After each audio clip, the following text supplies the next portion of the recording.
कपड़े धोने वाली बहू। शादी के पहले से ही विभा को कपड़े धोने का बड़ा शौक था। कभी नल के नीचे तो कभी तालाब के पास। अरे मेरी नीली वाली लुंगी नहीं दिख रही है। विभा की अम्मा, कहाँ रखी है लुंगी? अरे वो तो विभा ने परसों ही धोकर रखी थी आपकी अलमारी में, देखो वहीं होगी। वो ना मैंने आज धो दी, मुझे लगा कि गंदी हो गई होगी। अरे कैसे गंदी हो गई थी? उसे तो मैंने पहना भी नहीं। हे भगवान, इस लड़की के कपड़े धोने की आदत से परेशान हो गया हूँ मैं।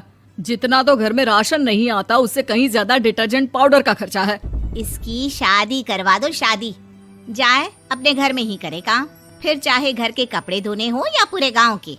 हाँ ठीक बोल रही हो, देखता हूँ मैं कोई लड़का। वो दिन भी आ जाता है जब विभा को देखने लड़के वाले आ जाते हैं। लड़की मुझे अच्छी लगी।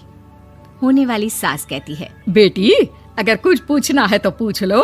वैसे तो हमारी लड़की बहुत ही शर्मीली है, जो बोल दो वो मान लेती है, इसे क्या पूछना होगा। अरे कैसी बात कर रही हो माँ, मुझे इन लोगों के घर रहना है, सवाल तो कई है। हाँ हाँ बेटा, पूछ लो ना, क्या पूछना है। आप लोगों के घर कपड़े कौन धोता है? सास का मुंह बन जाता है।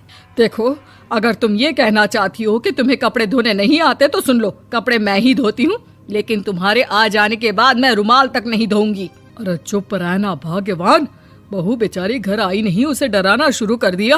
वो क्या है ना बिटिया, अभी तक तो ये कल्लू की माँ ही धोती थी, लेकिन अब तुम्हारे पापा तो दहेज में वॉशिंग मशीन देंगे ही।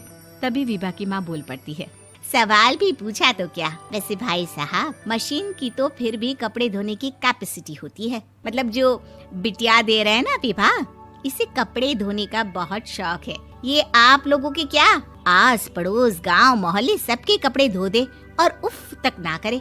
बाहर देखा नहीं आपने कितने कपड़े सूख रहे हैं?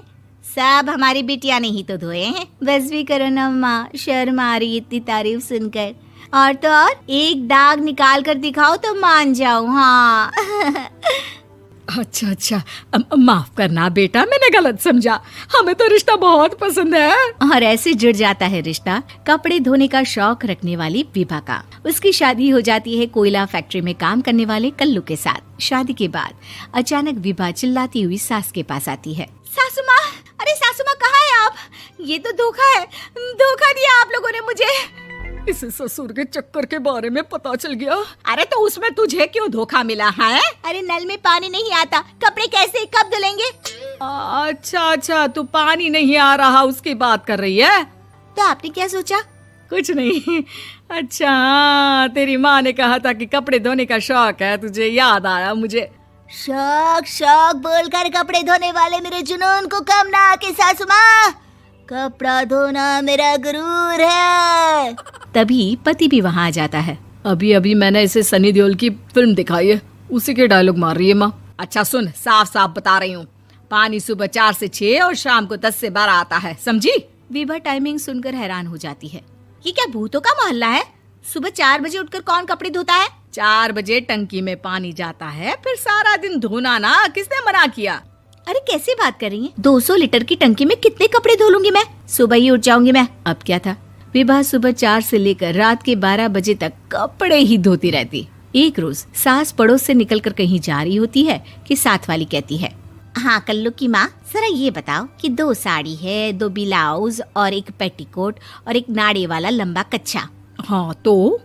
अरे तो क्या, कितना लोगी धुलाई ये बताओ। धोबन दिख रहे हैं हम क्या? हमारे पति सरकारी नौकरी से अभी अभी रिटायर हुए हैं और बेटा सुपरवाइजर है कोयला फैक्ट्री में। धोबन समझ रखा है हमें?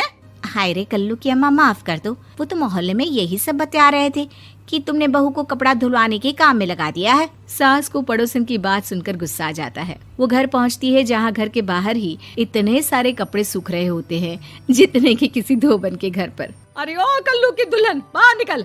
माँ जी यहीं आ जाओ, बाथरूम में चादर धो रहे हैं हम। अरे अभी हम धोते हैं, तुमको बाहर निकलो। ये आस पड़ोस वाले बोल रहे हैं कि हम बहू से कपड़े धुलवा धुलवा कर उसे कपड़ा धोने वाली बना दिए हैं।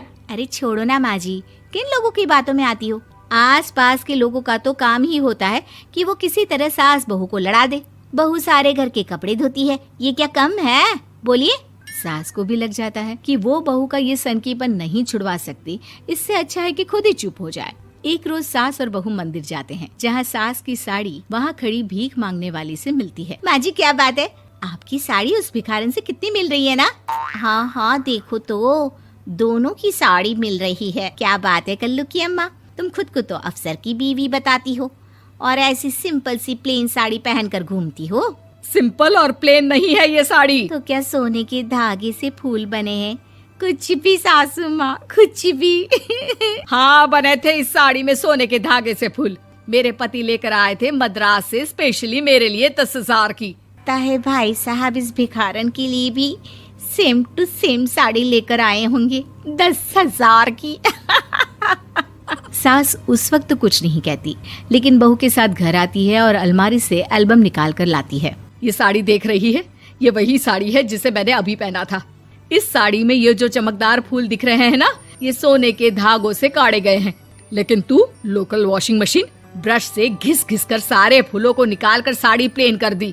मुझे माफ कर दीजिए सासू माँ। और तो और, जब मैंने तुझे तेरी गलती के लिए कुछ नहीं कहा, लेकिन तूने तो सबके सामने मेरा मजाक ही बना दिया। क्यों? बहू को समझ में आ जाता है कि अब से उसका कपड़े धोना बंद।